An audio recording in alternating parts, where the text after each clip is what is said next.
So let's talk about important of the principles happening and why the battery, when it's left for a long time discharged, it has become, and why the battery, when it's left for a very long time, it becomes dead.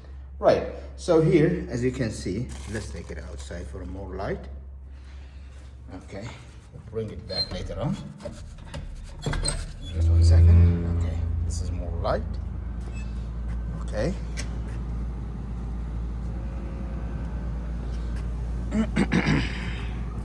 Let's take off this.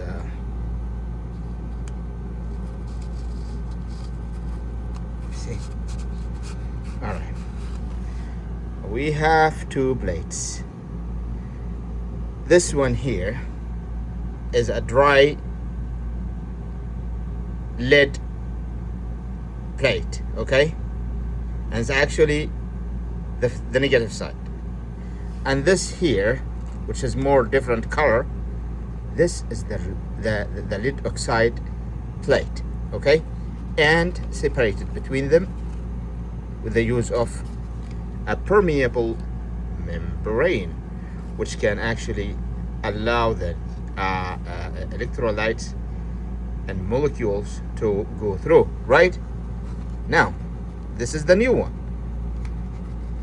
And you can see very clearly how it is looking like the two blades, okay? Now, this will give us an idea how is the real status, the real shape and appearance of the new blades in a new lead acid battery.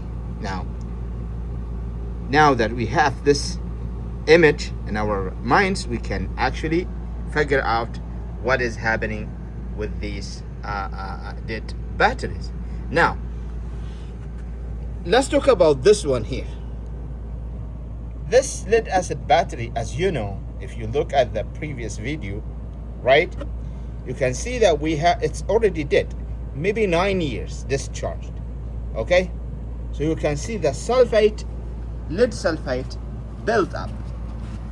When the lead sulfate, like this one here, builds up, you see, because it's dry now. This is the lead sulfate.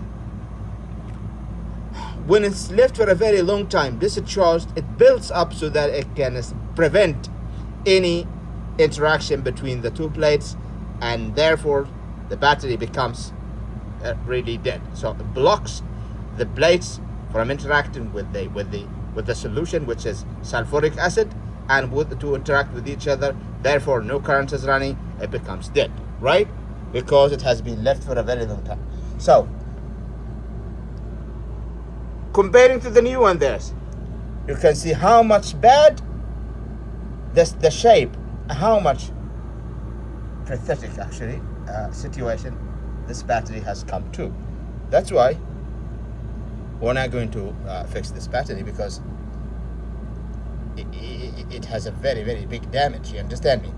Because in the last episode we made it even worse by trying to revive it using the stick welder. What did the stick welder do? Destroys the sulfated plates, and therefore destroyed the cells together and the plates together, leaving this crushed lead acid battery, this one here. Okay, very good. Right, so let's talk about this. Well, I bought this one because I wanted to use its lead and lead oxide.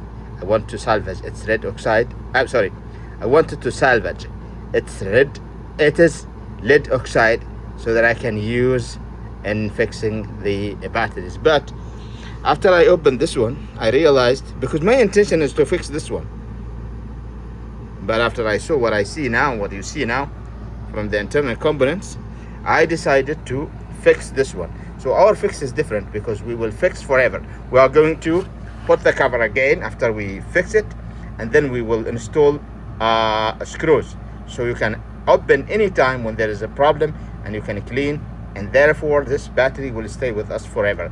So let's have a look on its plate, so let's have a look on its contents and the shape and the situation of its internal plates. Is it still possible to be recovered or no? So as you can see here, those are the plates. I left them 2 hours ago because I wanted them to dry. What I'm going to do actually is I will renovate again these plates, and as you can see, it's also sulfated in a very bad way, but we can fix that. What I'm going to do is I am going to salvage the intact plates from the lead plates, and the other lead oxide plates I'm going to construct them again using all possible ways that you will see. Okay, that's what we are going to do.